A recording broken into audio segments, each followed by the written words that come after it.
Inclinemos nuestros rostros para orar.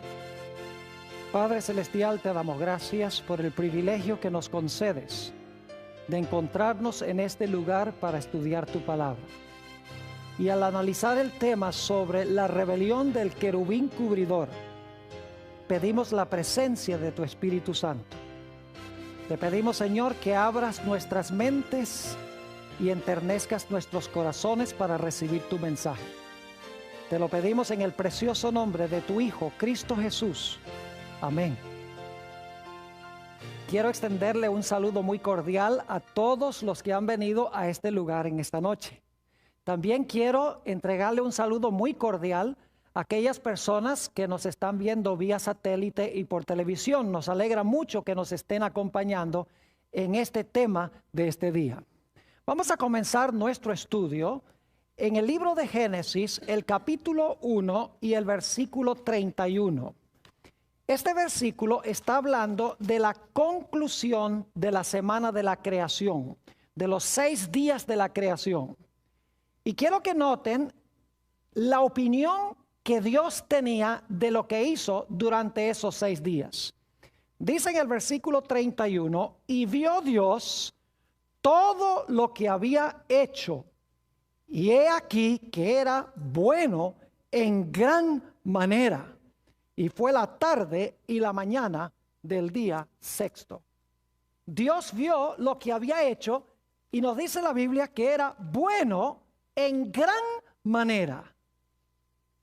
Pero inmediatamente surge la pregunta: si lo que hizo Dios, lo que hizo Jesús, era bueno en gran manera, ¿de dónde entonces surgió el mal? Porque hay odio, porque hay sufrimiento, porque hay muerte. Si Dios hizo todo bueno, uno no puede entender por qué existen estas cosas negativas. Esta noche vamos a hablar en cuanto al origen del mal. Y vamos a encontrar que el pecado y el mal no se originó en la tierra, sino que se originó en el cielo con un personaje que se denomina el querubín cubridor. ¿De dónde viene el mal? Vamos al libro de Génesis, el capítulo 3 y los versículos 4 y 5. Génesis 3, 4 y 5. Y vamos a leer el versículo 1 para el contexto. De repente aparece una serpiente aquí en el relato que uno dice, bueno, ¿y de dónde salió esa serpiente que está hablando? Dice en el versículo 1, pero la serpiente era astuta, más que todos los animales del campo que Jehová Dios había hecho. La cual dijo a la mujer, con que Dios os ha dicho, no comáis de todo árbol del huerto. Ahora vamos a saltar al versículo 4. Entonces la serpiente dijo a la mujer, no moriréis, sino que sabe Dios que el día que comáis de él, serán abiertos vuestros ojos y seréis como Dios, sabiendo el bien y el mal. Dios le había dicho a Adán y Eva que si comían del árbol iban a morir. Aquí tenemos a una serpiente que les está diciendo, si comen del árbol no van a morir. Dios les está mintiendo. Es decir, es un ser que está contrariando a Dios. Y en Génesis se le llama la serpiente. Ahora inmediatamente uno se pregunta, ¿de dónde salió esta serpiente y quién era? Necesitamos ir al libro de Apocalipsis para entender quién era y de dónde vino. Apocalipsis, el capítulo 12 y el versículo 7 y 9 nos habla de esta serpiente que en realidad existió antes de que se encontrara en el huerto del Edén. Es decir, preexistió al huerto del Edén. En realidad habitó en el cielo antes de que viniera a la tierra. Dice en Apocalipsis 12, y vamos a leer el versículo 7, dice, después hubo una gran batalla en el cielo. Miguel y sus ángeles luchaban contra el dragón y luchaban el dragón y sus ángeles. Es decir, hubo una lucha entre Miguel y sus ángeles y el dragón y sus ángeles. Note lo que dice el versículo 9. Y fue lanzado fuera. ¿Fuera de dónde? del cielo, ¿verdad? Fue lanzado fuera el gran dragón, la serpiente antigua, que se llama Diablo y Satanás, el cual engaña al mundo entero, fue arrojado a tierra y sus ángeles fueron arrojados con él. ¿A dónde habitaba la serpiente antigua o el dragón antes de que estuviera en el huerto del Edén? Nos dice en Apocalipsis 12 que antes de estar en la tierra, la serpiente estuvo en el cielo. Es decir, el pecado no se originó en la tierra, el pecado se originó en el cielo. Y hubo una lucha entre Miguel y sus ángeles y el dragón y sus ángeles, aún antes que este mundo fuese creado. En este tema de hoy queremos estudiar un poco sobre este personaje que se rebeló contra Dios en el cielo y llevó a Adán y Eva a rebelarse contra Dios aquí en la tierra. Vayan conmigo a Ezequiel, el capítulo 28 y el versículo 13 y el versículo 15. Ezequiel, el capítulo 28, y vamos a leer los versículos 13 y 15. Hay varios detalles que quiero que notemos en estos versículos. Dice en el versículo 13, hablando de este personaje: en Edén, en el huerto de Dios estuviste. De toda piedra preciosa era tu vestidura, de cornerina, topacio, jaspe, crisólito, berilo y ónice, de zafiro, carbunclo, esmeralda y oro. Los primores de tus tamboriles y flautas estuvieron preparados para ti en el día de tu creación. Yo pregunto, ¿este personaje fue creado? Sí, porque dice que estas cosas, tamboriles y flautas, estaban preparadas para este personaje el día en que fue creado. Ahora inmediatamente nos preguntamos, ¿quién fue el que lo creó? Bueno, decimos que Dios, pero Dios es un Dios trino, Padre, Hijo y Espíritu Santo. ¿Cuál de los tres desempeñó la función activa en la creación de este ser?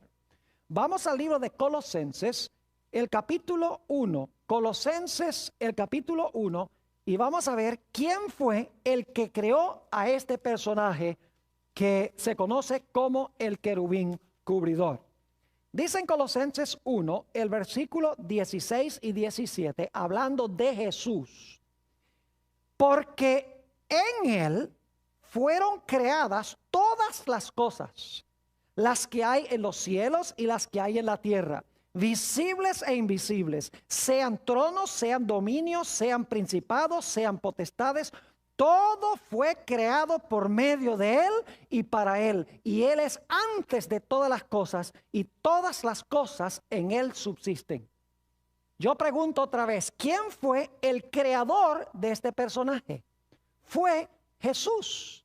Porque dice que todas las cosas en el cielo y en la tierra fueron creadas por Jesús. Jesús fue el creador de Lucifer. Ahora quiero decirles algo en cuanto a este ser cuando recién fue creado.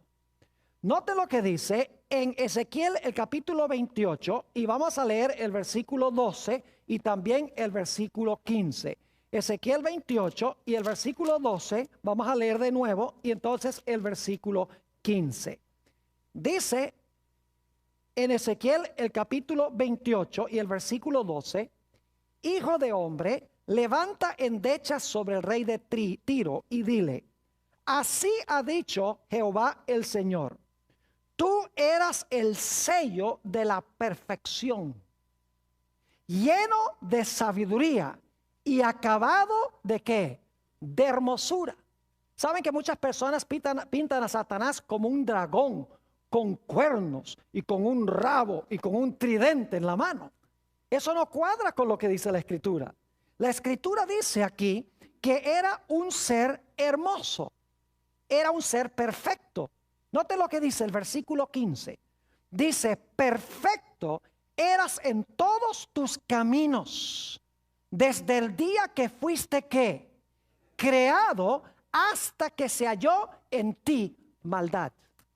Quiero preguntarles, ¿Dios creó al diablo? No. Dios creó a un personaje perfecto, lleno de sabiduría, hermoso, y ese personaje perfecto escogió convertirse en diablo. Dios no creó al diablo, Dios creó a un personaje perfecto que por su libre elección se convirtió en el diablo. Si ustedes leen el resto de Ezequiel 28, van a encontrar que este personaje era plenamente sabio. Dice que tenía belleza incomparable. Era un personaje creado con grandes riquezas y con una posición de poder especial, que era querubín cubridor. Además de eso, fue creado para ser músico. ¿Notaron ustedes en Ezequiel 28:13 donde dice que se prepararon tamboriles y flautas para que cuando fuera creado él tocara estos instrumentos musicales? Quiere decir que este personaje sabe mucho de música. Así que hoy en día no cabe duda que está usando la música para lograr sus propósitos con la raza humana, porque fue creado para ser un músico. Inclusive muchos creen que era el director de los coros celestiales. Es decir, Dios creó un ser plenamente sabio, perfecto, hermoso, rico, con una posición especial de poder. No tenía ni un vestigio de pecado, pero en determinado momento escogió contrariar a Dios. Ahora, hablemos un poco de la posición que tenía este personaje cuando estaba en el cielo antes de pecar. Vayan conmigo nuevamente a Ezequiel, el capítulo 28 y el versículo 14. Ezequiel, el capítulo 28 y el versículo 14, habla de la posición que ocupaba, de la función que tenía este personaje hermoso, lleno de sabiduría, perfecto, acabado de hermosura.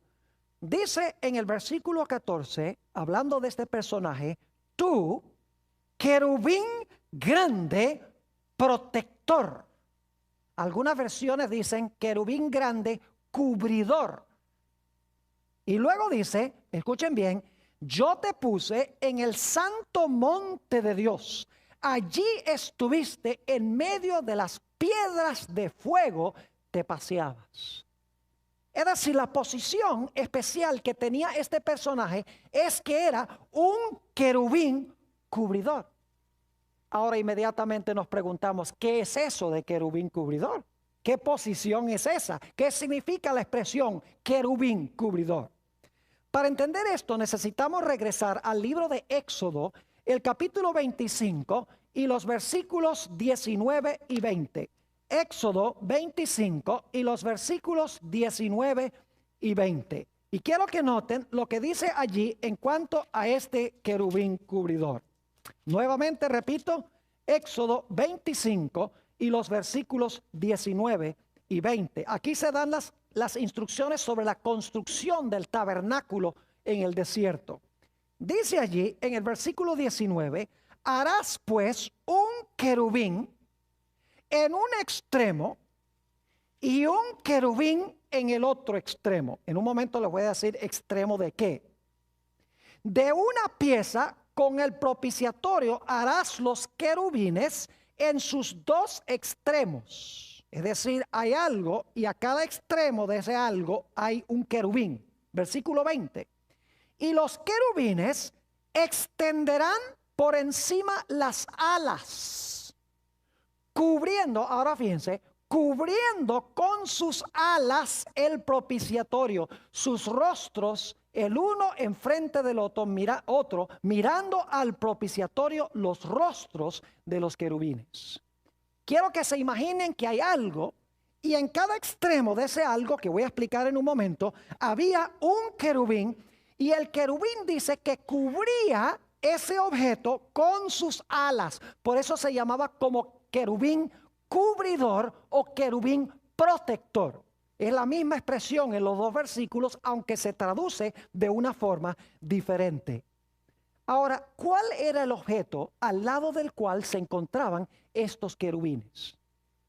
Yo no sé si ustedes saben que en la Biblia se habla de un santuario que Dios le mandó a construir a Moisés. Pero nos dice la Biblia que ese santuario que Dios le mandó a construir a Moisés en realidad era una copia de un santuario que Dios le mostró a Moisés en el monte. Es decir, era un modelo en miniatura, era una maqueta, por así decirlo, del santuario celestial. Ustedes pueden leer eso en el libro de Hebreos, el capítulo 8 y el versículo 5, donde dice que el santuario terrenal era una copia, una maqueta, un modelo en miniatura del santuario celestial.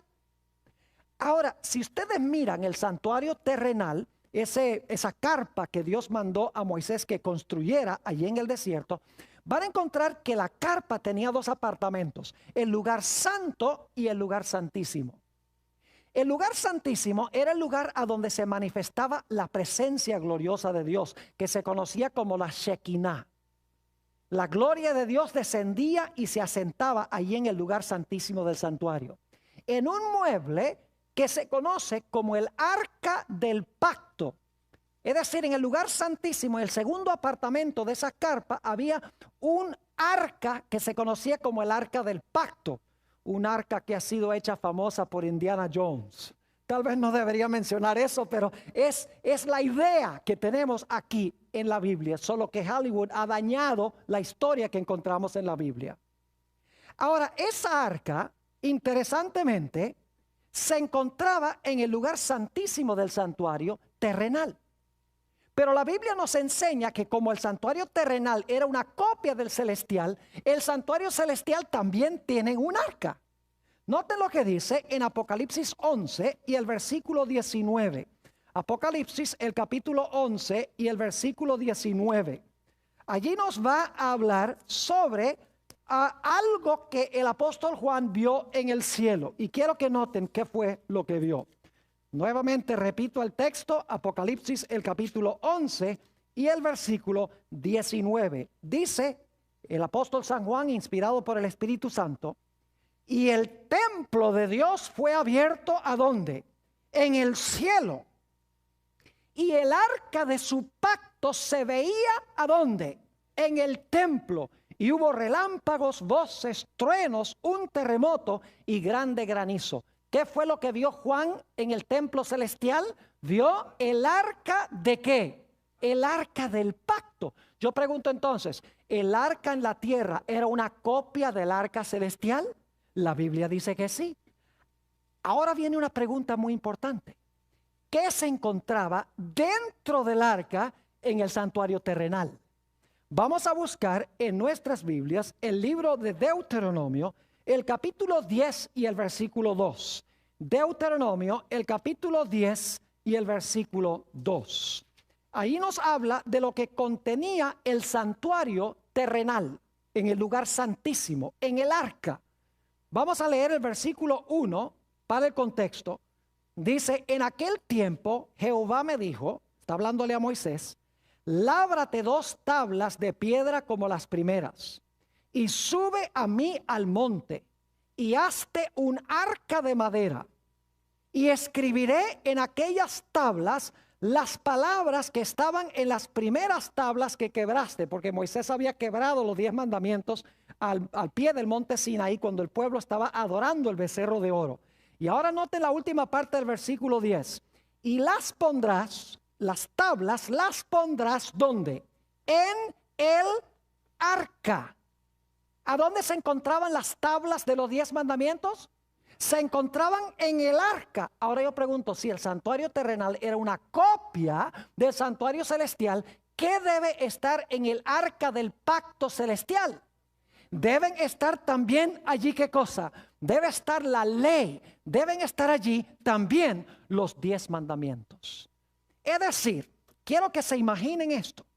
Allí en el santuario celestial, en el segundo apartamento, en el lugar santísimo, está el arca del pacto, donde se manifestaba la gloria de Dios, representa el trono de Dios. A cada lado del trono de Dios hay un querubín cubridor. Y dice la Biblia que estaban mirando hacia abajo en reverencia a la ley de Dios que se encontraba dentro del arca del pacto. Es decir, este personaje que Dios creó, perfecto, hermoso y santo, estaba en el lugar más cercano posible a Dios. en el lugar a donde se encontraba el arca, Dios sentado en el arca y la santa ley dentro del arca. Llegó un momento en que este personaje escogió rebelarse contra Dios, rebelarse contra el gobierno de Dios. Y quiero que noten cómo la Biblia describe esta rebelión. Vayan conmigo a Ezequiel, el capítulo 28 y el versículo 16. Ezequiel, el capítulo 28 y el versículo 16. Hay una palabrita clave allí que quiero que notemos. Dice allí en el versículo 16, hablando de este personaje: a causa de la multitud de tus contrataciones, más adelante vamos a hablar de eso, fuiste lleno de iniquidad. ¿Y qué? Oh, muy bien, muy importante eso. Y pecaste, por lo que yo te eché del monte de Dios y te arrojé de entre las piedras del fuego, oh querubín protector. ¿Qué fue lo que hizo este querubín protector? Pecó. ¿Dónde pecó? ¿En la tierra o en el cielo? Pecó en el cielo. Ahora yo quiero que notemos Primera de San Juan 3 y el versículo 8, que amplía lo que acabamos de leer. Primera de San Juan, el capítulo 3 y el versículo 8. Nos dice desde cuándo pecó este personaje. Es una corroboración de lo que acabamos de leer. Primera de San Juan, el capítulo 3 y el versículo 8. Dice: el que practica el pecado, escuchen bien, es del diablo, porque el diablo peca desde el monte Sinaí. Oh, muy bien, porque el diablo peca desde el principio. Para esto apareció el Hijo de Dios, para deshacer las obras del diablo. ¿A dónde pecó este personaje? Pecó en el principio. ¿A dónde? En el cielo. En Ezequiel dice: pecaste. Aquí dice: desde el principio Satanás ¿qué? Peca. Ahora yo quiero preguntar, ¿qué es pecado? ¿Saben que algunos cristianos dicen que la ley comenzó cuando Dios se la dio a Moisés en el monte Sinaí? Dicen, ahí comenzaron los 10 mandamientos en el monte Sinaí. La Biblia no enseña eso. Porque la Biblia dice que Satanás pecó en el cielo. Ahora vamos a notar qué es el pecado. Primera de San Juan, el capítulo 3 y el versículo 4. Escuchen bien, Primera de Juan 3, 4. Dice: todo aquel que comete pecado infringe también la ley. ¿Sabe lo que significa infringe, verdad? Desobedece, quebranta, transgrede. Dice: todo aquel que comete pecado infringe también la ley, pues el pecado es ¿qué cosa? Infracción de la ley. Yo pregunto, si Satanás pecó en el cielo, ¿infringió la ley? Claro, porque ¿cómo podía pecar si no había ley? Si el pecado es quebrantar la ley y él pecó, tiene que haber existido una ley que quebrantar. ¿Están entendiendo lo que estoy diciendo? Es decir, la ley ya existía en el arca del pacto. Es decir, este personaje escogió rebelarse en contra de la santa ley de Dios. Escogió desobedecer la ley que se encontraba dentro del arca, porque dice la Biblia que él pecó. Y luego la Biblia dice que en algún momento, después de ser echado del cielo, vino a parar al planeta Tierra. Y cuando llega al planeta Tierra, él sabe que Dios le ha dicho a Adán y Eva: mire, ahí está el árbol de la ciencia del bien y del mal. Ustedes deben obedecerme. No coman de ese árbol, porque si ustedes comen de ese árbol van a morir. Ahora, ¿saben ustedes que en ese solo mandamiento se encontraban encerrados todos los 10 mandamientos? Permítame ilustrar nada más para que entiendan algunos. Yo pregunto, cuando Eva comió del árbol, ¿se quiso hacer Dios? Sí, porque dice, el diablo le dijo: seréis como dioses. ¿Quebrantó el mandamiento que dice: no tendrás dioses ajenos delante de mí?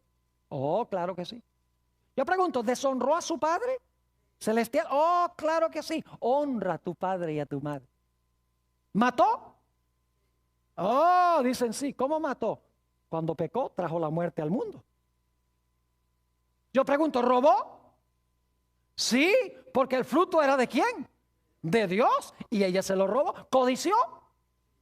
¿Quebrantó el mandamiento: no codiciarás? Claro que sí. En ese mandamiento se encuentran encerrados todos todos los 10 mandamientos. Dios le estaba diciendo, obedece este uno y vas a estar obedeciendo los 10. Por eso la Biblia dice que el que transgrede uno, los quebranta todos. Y el que guarda uno, los guarda todos. Y Dios le dijo, obedece mi ley y te va a ir bien, vas a vivir. Desobedece mi ley y eso es pecado y vas a morir. Pero encontramos que Satanás llega al huerto. Quiero que noten lo que dice Génesis 3, 4 y 5. Génesis 3 y el versículo 4 y 5. Llega Satanás, quien ha quebrantado la ley de Dios en el cielo, ha desobedecido la ley en el cielo, y él quiere que Adán y Eva ahora desobedezcan la ley de Dios en la tierra. Y dice en Génesis, el capítulo 3 y el versículo 4, entonces la serpiente dijo a la mujer, no moriréis. Es decir, Dios es un mentiroso de que van a morir. ¿Quién dijo? Si ustedes comen del árbol, eso no es ningún pecado. Y si comen del árbol, en vez de morir, van a vivir. Es decir, ustedes no tienen que obedecer la ley de Dios. Los está tentando a desobedecer la ley de Dios, a infringir la ley de Dios como Él hizo en el cielo. Y luego noten lo que dice el versículo 5, Génesis 3, 5. Sino que sabe Dios que el día que comáis de él, serán abiertos vuestros ojos y seréis como Dios, sabiendo el bien y el mal.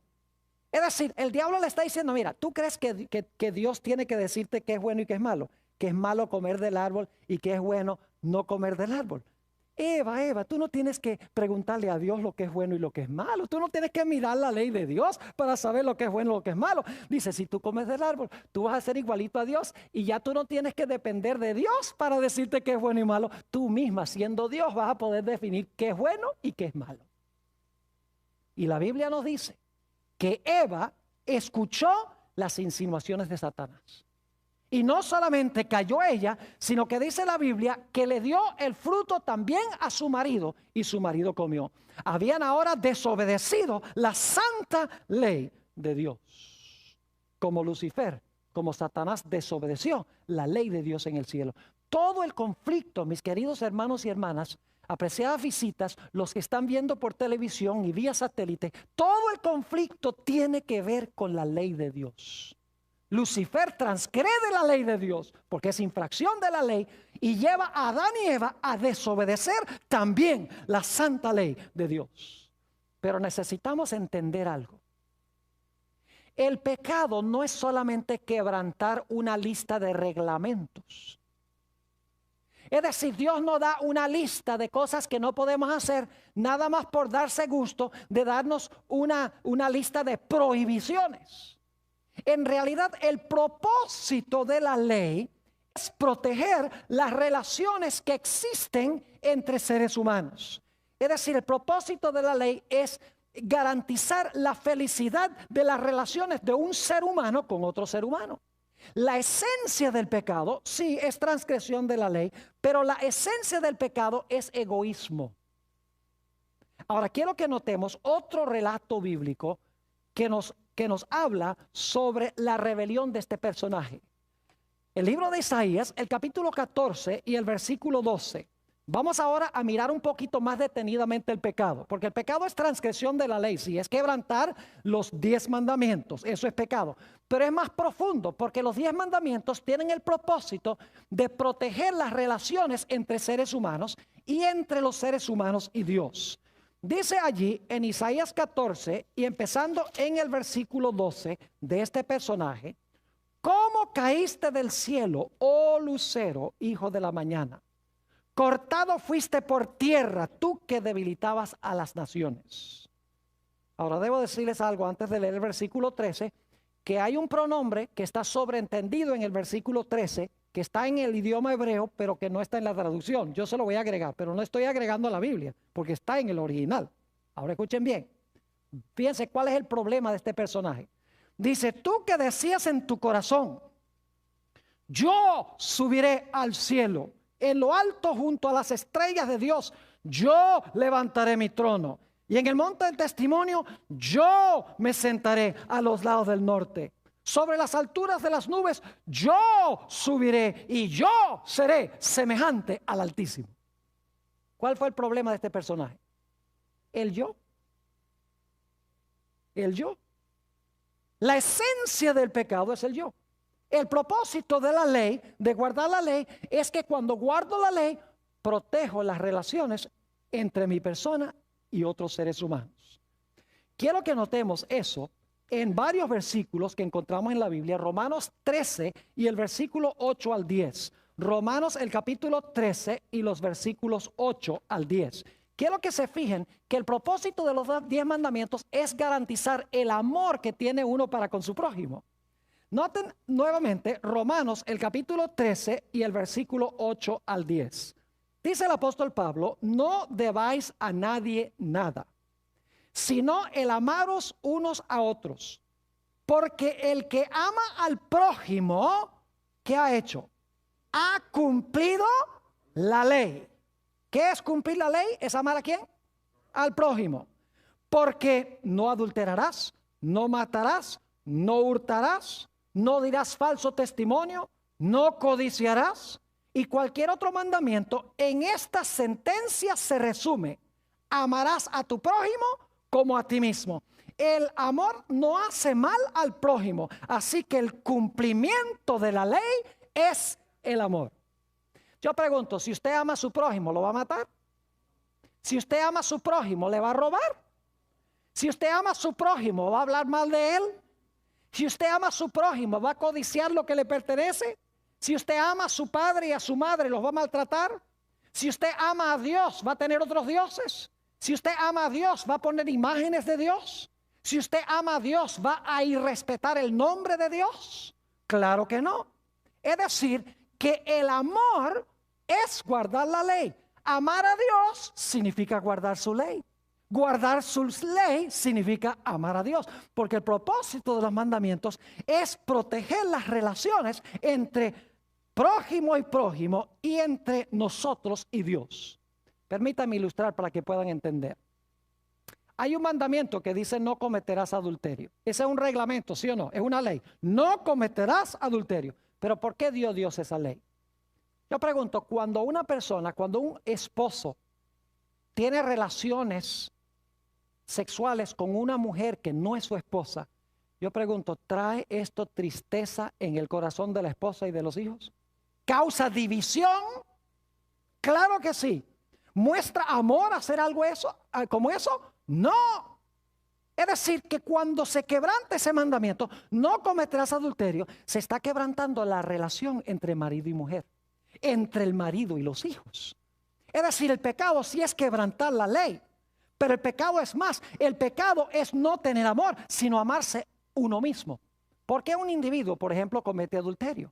Porque él dice, bueno, no estoy satisfecho con mi esposo, con mi esposa. Yo quiero es a esa para mí. Es decir, la raíz del pecado es ¿qué cosa? Egoísmo. Ahora yo les pregunto, ¿qué es lo opuesto de egoísmo? Lo opuesto del egoísmo es amor. Porque amor significa dar a los demás, no esperar recibir para mí, sino dar. Mientras que el pecado es querer todo para mí. No sé si me estoy explicando, si están entendiendo lo que estoy diciendo. Es decir, la esencia del pecado de este ser fue sí quebrantar la ley, quebrantar los 10 mandamientos, pero los 10 mandamientos tienen el propósito de garantizar una relación de amor entre nosotros y otros, y nosotros y Dios. Por eso el Señor Jesucristo declaró en San Mateo 22, Él dijo que hay 2 grandes mandamientos. El primer mandamiento es amar a Dios por encima de todo. Y el segundo mandamiento es amar a nuestro prójimo como a nosotros mismos. Y Él dice, en estos 2 mandamientos se resume toda la ley y los profetas. Es decir, el problema de este personaje es que ya no quería amar a Dios, ni que quería amar a los demás ángeles, sino que quería ¿qué? Amarse a sí mismo. La esencia, la raíz amarga del pecado es el amor propio. Cuando usted se ama a sí mismo, va a quebrantar la santa ley de Dios. Y según Isaías 59 y el versículo 2, nuestros pecados causan separación entre nosotros y Dios. Pero la Biblia nos dice que Satanás no cayó solo del cielo. Fue capaz de engañar a una tercera parte de los ángeles. Vamos a notar lo que dice en el libro de Apocalipsis, el capítulo 12 y el versículo 4. Apocalipsis 12 y el versículo 4, y luego vamos a leer los versículos 7 al 9. Apocalipsis 12, 4 y 7 al 9. Dice en el versículo 4, y su cola arrastra, en un momento vamos a hablar de la cola, su cola arrastraba la tercera parte de las estrellas del cielo y las arrojó sobre la tierra. Y el dragón se paró frente a la mujer que estaba para dar a luz a fin de devorar a su hijo tan pronto como naciese. Piensa que su cola arrastró a ¿cuántas de las estrellas? A una tercera parte de las estrellas. Ahora noten el versículo 7. Después hubo una gran batalla en el cielo. Miguel y sus ángeles luchaban contra el dragón, y luchaban el dragón y sus ángeles. Pero no prevalecieron, ni se halló ya lugar para ellos en el cielo. Y fue lanzado fuera el gran dragón, la serpiente antigua, que se llama Diablo y Satanás, el cual engaña al mundo entero. Fue arrojado a la tierra, y ahora escuchen, y sus ángeles fueron arrojados con él. ¿Cuántos ángeles? ¿Cuántos arrastró con su cola? Recuerden eso, con la cola, muy importante. ¿Qué significa eso? En un momento vamos a ver. Con su cola arrastró una tercera parte de las estrellas, y las estrellas representan ¿qué cosa? Representan ángeles. Ahora yo pregunto, ¿cuántos ángeles hay? Vamos a ver lo que dice Apocalipsis 5 y el versículo 11. Apocalipsis 5, 11, para que ustedes vean cuántos se llevó Satanás. En este mundo, mis queridos amigos y hermanos, está lleno de demonios. No solamente tenemos problemas con Satanás, sino hay millones de seres inteligentes, todos egoístas, que no le interesa a la gente acá, les hace pensar que les interesa a la gente, que no aman a Dios para nada, que pisotean la santa ley de Dios y quieren traer ruina y destrucción sobre todos los seres humanos. Es decir, son egoístas, no tienen nada de amor para con otras criaturas. Dice allí, ¿dónde dije yo? En Apocalipsis 5, ¿qué? 11, muy bien. Dice allí en cuanto al número de los ángeles, y miré y oí la voz de muchos ángeles alrededor del trono, y de los seres vivientes, y de los ancianos, y su número era millones de millones. ¿Saben que en el griego no dice millones de millones? Dice 10,000 por 10,000 y miles de miles. Porque en el griego no hay una palabra millón, así que lo que hace es multiplicar miles. En inglés dice 10,000 times 10,000 and thousands of thousands. En otras palabras, miles de millones, billones de ángeles. Entonces yo pregunto, si este personaje se llevó una tercera parte, ¿hay muchos demonios en el planeta Tierra? No cabe duda alguna. Pero la buena noticia es que por cada ángel malo hay dos buenos. Gloria a Dios. Porque solamente cayó una tercera parte de los ángeles. Ahora, ¿cómo logró este personaje convencer a tantos ángeles que lo siguieran? Que fueran egoístas, que no se preocuparan por el bienestar de Dios ni los demás ángeles, sino yo quiero sentarme en el trono, yo quiero ser el más grande, mire qué lindo soy yo, mire qué sabio soy yo. ¿Qué es lo que llevó a los ángeles a escuchar lo que decía este querubín cubridor? Vayan conmigo a Ezequiel, el capítulo 28 y el versículo 16. Ezequiel, el capítulo 28 y el versículo 16. Hay una palabrita muy interesante que se usa aquí que yo quiero recalcar ahora. Ezequiel 28, 16. Y voy a leer solamente la primera mitad del versículo. Dice, a causa de la multitud de tus contrataciones, fuiste lleno de iniquidad y pecaste. ¿Qué es eso de a causa de la multitud de tus contrataciones? ¿Qué es eso de contrataciones? Fuiste lleno de iniquidad y pecaste. Esa palabra contrataciones, adquirimos en español la palabra contrato. Es decir, es un trato o un convenio que se hace entre una persona y otra. Ahora, esta misma palabra se encuentra en otros sitios del Antiguo Testamento y nos ayuda a entender lo que esta palabra significa. Vayan conmigo al libro de Ezequiel, el capítulo 22 y el versículo 9. Ezequiel 22, 9. Es la misma palabra, pero quiero que noten cómo se traduce. Se explica mejor lo que significa la palabra. Ezequiel, el capítulo 22 y el versículo 9. Y nunca sabrían que es la misma palabra hebrea porque se traduce de una forma diferente. Dice en el versículo 9, calumniadores hubo en ti para derramar sangre, y sobre los montes comieron en ti, hicieron en medio de ti perversidades. ¿Saben que la palabra calumniadores es la misma palabra contratación? ¿Cómo es que este personaje logró ganar a una tercera parte de los ángeles? Calumniando. ¿Calumniando a quién? Calumniando a Dios. Noten también en Levítico 19 y el versículo 16, Levítico 19, 16, la misma palabra y cómo se traduce esta palabra. Levítico 19 y el versículo 16 dice, no andarás chismeando entre tu pueblo, no atentarás contra la vida de tu prójimo, yo Jehová. Esa palabra chismeando es la misma palabra que se traduce contratación. Es decir, ¿qué método usó Satanás? ¿Qué método usó el querubín cubridor para engañar a los ángeles? Usó calumnias y ¿qué? Y chismes. Empezó a decir, ustedes creen que Dios está muy preocupado por ustedes y que Dios los ama a ustedes. Él tiene esa ley que quita la libertad. Si ustedes aceptaran mi liderazgo, yo los haría libres. No más ley, no más obediencia a las reglas de Dios. Serían libres para hacer lo que ustedes quieran. Lo mismo que le dijo a Eva, seréis como dioses sabiendo el bien y el mal. Ya Dios no les va a decir que es bueno y es malo. Ustedes lo van a saber por ustedes mismos. ¿Están entendiendo? Increíble esta rebelión que estamos estudiando. Calumniadores. Ahora, ¿recuerdan ustedes la cola? Dije que íbamos a hablar de lo que significa la cola. Arrastró con la cola. Vayan conmigo a Isaías, el capítulo 9 y el versículo 15. Isaías, el capítulo 9 y el versículo 15. Fíjense qué interesante esto. La Biblia se explica sola cuando uno compara un texto con otro. Cuando uno encuentra la cola en Apocalipsis, busca la cola en otras partes de la Biblia para saber qué significa.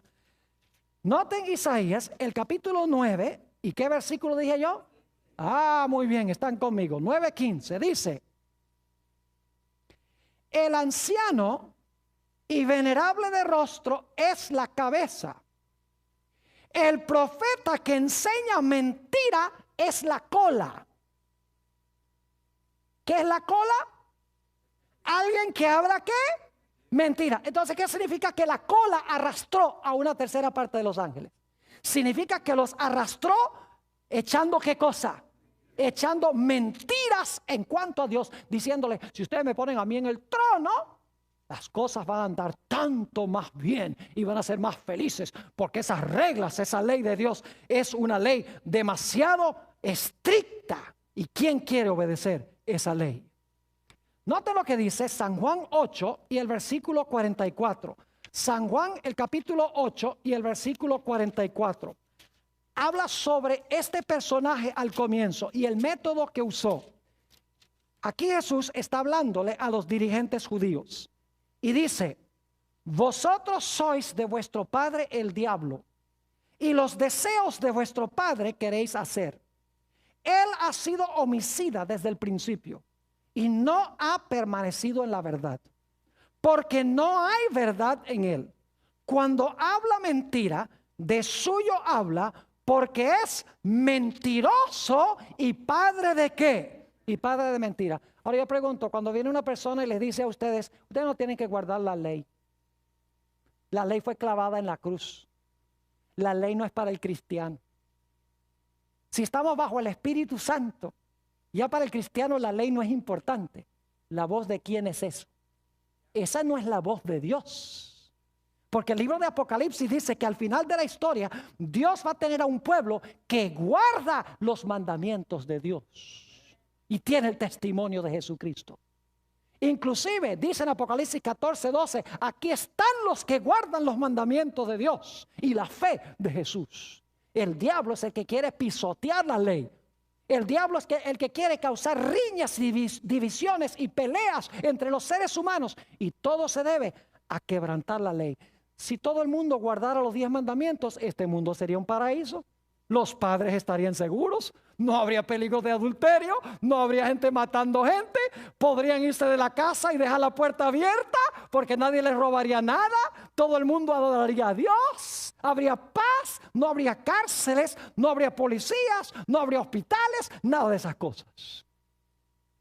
Pero es porque transgredimos la ley de Dios que vienen todas estas calamidades en el mundo. Ahora yo pregunto, ¿será que este personaje va a existir para siempre o será que va a llegar a su final? Mis queridos amigos y hermanos, no hay duda de que va a llegar a su final. Yo quiero leer en cuanto al final de este personaje. Y claro, durante el transcurso del seminario vamos a hablar de la batalla entre Jesús y Satanás. Hay un tema que se titula El duelo en el huerto. Viene muy pronto. Y les voy a hablar ahí un poco más sobre cómo Jesús lucha con Satanás para que finalmente sea destruido, como voy a leer ahora. Nota lo que dice Ezequiel, el capítulo 28 y los versículos 18 y 19. Ezequiel 28 y los versículos 18 y 19. Hablando del final de este personaje, dice: con la multitud de tus maldades y con la iniquidad de tus contrataciones, profanaste tu santuario. Yo pues saqué fuego de en medio de ti, el cual te consumió. Y te puse, ahora escuchen bien, en ceniza sobre la tierra a los ojos de todos los que te miran. Todos los que te conocieron de entre los pueblos se maravillarán sobre ti. Espanto serás y para siempre dejarás de ser. Noten que será reducido a cenizas y dice que para siempre dejará de ser. En la antigüedad había una tradición entre los babilonios de la época de Nabucodonosor. Yo no sé si ustedes han salido en la mañana y han visto una estrella en el cielo que como que no quiere desaparecer, que es Venus. ¿Se han dado cuenta? Es la última estrella. El sol se está medio levantando y esa estrella está todavía ahí en el cielo. Pues nosotros sabemos que científicamente lo que voy a decir no es cierto, pero es una comprensión que tenían los antiguos. Ellos pensaban que esa estrella era una estrella usurpadora que quería gobernar en el cielo. Y que se quedaba allí porque quería ser una estrella gobernadora. Pero luego creían los babilonios que cuando el sol se levantaba en el oriente, tomaba a esa estrella, la agarraba y la tiraba con toda su fuerza al abismo para que el sol pudiese gobernar en los cielos. ¿Saben que la Biblia habla de dos estrellas? En el libro de Isaías, el capítulo 14 y el versículo 12, habla de Lucifer como el lucero de la mañana o la estrella de la mañana. Pero en Apocalipsis 22, 16 dice que Jesús es la verdadera estrella de la mañana. Satanás es como esa estrella que quiere quedarse gobernando en el cielo. Es un usurpador. Pero la Biblia dice que Jesús, el sol de justicia, se va a levantar y va a tomar a esa estrella rebelde, Lucifer, y lo va a echar al abismo y lo va a destruir, lo va a reducir a cenizas y para siempre va a dejar de ser. Mis queridos hermanos y amigos, solamente al final de la historia hay dos grupos en este mundo: los que siguen a Satanás y los que siguen a Dios. Los que siguen a Satanás se distinguen por pisotear la ley de Dios, mientras que los que siguen a Dios se distinguen por obedecer a Dios. Note lo que dice Primera de Juan, el capítulo 3 y el versículo 10. Primera de Juan, el capítulo 3 y el versículo 10. Ustedes recuerdan que hay dos simientes en el mundo, ¿no es verdad? Hay dos simientes: la simiente de Satanás y la simiente de la mujer. Noten Primera de Juan, el capítulo 3 y el versículo 10. Escuchen bien. En esto se manifiestan los hijos de Dios y los hijos del diablo. Todo aquel que no hace ¿qué? Justicia y que no ama a su hermano, ¿qué? No es de Dios. ¿Cuántos grupos hay? Dos. Están los hijos de Dios y los hijos de ¿quién? Del diablo. ¿El diablo tiene simiente? Oh, sí, tiene hijos, dice aquí. ¿Dios tiene hijos también? Claro que sí. ¿En qué se distinguen los dos grupos? Que un grupo hace justicia y ama a su prójimo. El otro grupo ama la injusticia y aborrece a su prójimo. ¿Y qué significa amar al prójimo? Significa, ¿qué cosa? Guardar la ley de Dios. El amor es el cumplimiento ¿de qué? De la ley, dijo el apóstol San Pablo. Note lo que dice también en 1 de Juan, el capítulo 2, 1 de San Juan, el capítulo 2, y vamos a leer el versículo 3 al 5. Dice, y en esto sabemos que nosotros le conocemos, si guardamos sus mandamientos. ¿Cómo sabemos que conocemos a Dios? ¿Si qué? Si guardamos sus mandamientos. Ahora escuchen bien. El que dice, yo le conozco y no guarda sus mandamientos, el tal es mentiroso y la verdad no está en él. Yo pregunto, ¿quién es el padre de mentira que leímos en Juan 8:44? ¿Quién es el que comenzó con la mentira? El diablo. Y aquí dice que el que dice que conoce a Dios y no guarda sus mandamientos, el tal es que mentiroso y la verdad no está en él. Me temo que hay muchos ministros hoy en día que están enseñando no doctrinas de Dios, cuando dicen que la ley fue clavada en la cruz, que el cristiano no tiene que guardar la ley, que el cristiano no puede guardar la ley. Mis queridos hermanos y amigos, los que están escuchando también por televisión, los que están viendo vía satélite, yo quiero decirles, mis queridos amigos, que la mayor evidencia que podemos dar de ser seguidores de Dios es que guardamos sus mandamientos. Algunos dicen, pero pastor, no se pueden guardar. Sí se pueden guardar cuando amamos a Jesús. Porque Jesús declaró en San Juan 14 y el versículo 15, si me amáis, guardad mis mandamientos. Algunos dicen, pero pastor Bor, los mandamientos son una carga muy grande. Note lo que dice en 1 de Juan, el capítulo 5 y el versículo 2 y 3. 1 de San Juan, el capítulo 5 y los versículos 2 y 3. Dice aquí lo siguiente. En esto conocemos que amamos a los hijos de Dios. Cuando amamos a Dios y guardamos sus mandamientos. Pues este es el amor de Dios. Que guardemos sus mandamientos. ¿Qué es el amor de Dios? ¿Qué qué? Que guardemos sus mandamientos. Y sus mandamientos no son ¿qué? Gravosos. Sus mandamientos no son pesados. No son una carga como muchos cristianos dicen. Ay, esa ley de Dios es una carga tan grande. Pues no aman a Dios.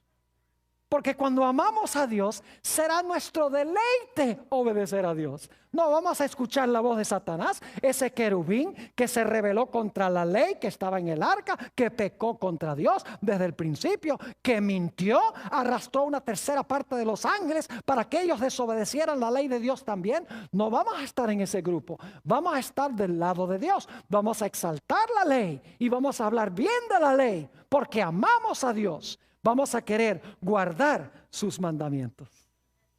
¿Saben que según el libro de Apocalipsis, en los últimos días Satanás va a estar furioso con aquellos que guardan los mandamientos de Dios? Aquellas personas que dicen que no se pueden guardar los mandamientos tienen un problema, porque Dios dice que sí va a tener un grupo que los guarda. Entonces, ¿a quién le creemos? ¿A lo que dicen los hombres o a lo que dice Dios? El diablo odia la ley y va a odiar y tratar de destruir los que guardan la ley. Note lo que dice Apocalipsis 12 y el versículo 17. Y quiero que noten cómo se encuentra Génesis 3:15 en este versículo. ¿Recuerdan los 4 elementos? Enemistad, una mujer, ¿qué más? Una serpiente o dragón, ¿y qué más? 2 simientes o simiente.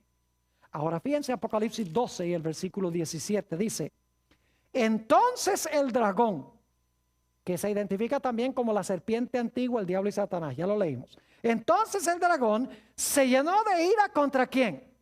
Oh, tenemos una serpiente y una mujer. Se llenó de ira contra la mujer. ¿Hay enemistad también ahí? Oh, entonces hay una serpiente o un dragón, hay una mujer, hay enemistad. ¿Simiente también hay? Note lo que sigue diciendo. Entonces el dragón se llenó de ira contra la mujer. Y se fue a hacer guerra contra el resto de la descendencia de ella. Se fue a hacer guerra contra el remanente, dicen algunas versiones, el remanente de la simiente de ella. ¿Y qué características tienen esa simiente que Satanás odia tanto? Dice, los cuales guardan los mandamientos de Dios y tienen, ¿qué cosa? Y tienen el testimonio de Jesucristo. ¿A quiénes va a odiar Satanás? A los que guardan los mandamientos de Dios y tienen, ¿qué cosa?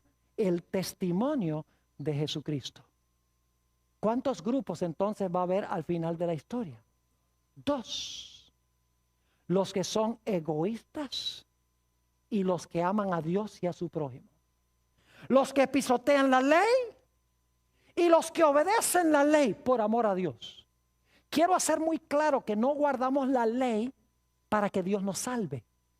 No guardamos la ley para ganar la salvación o para que Dios nos mire mejor. Guardamos la ley en consecuencia de la salvación. Guardamos la ley porque amamos a Jesús por lo que Jesús ha hecho. ¿Quién no va a querer guardar la ley cuando nos damos cuenta que fue nuestro pecado que llevó a Jesús a la cruz? Si el pecado llevó a Jesús a la cruz, el pecado o la transgresión de la ley es algo terrible. Y no vamos a querer seguir cometiendo lo que llevó a Jesús a la cruz. Cuando miramos a la cruz, odiamos el pecado y amamos a Jesús y amamos a su santa ley. No estemos en el lado de Lucifer.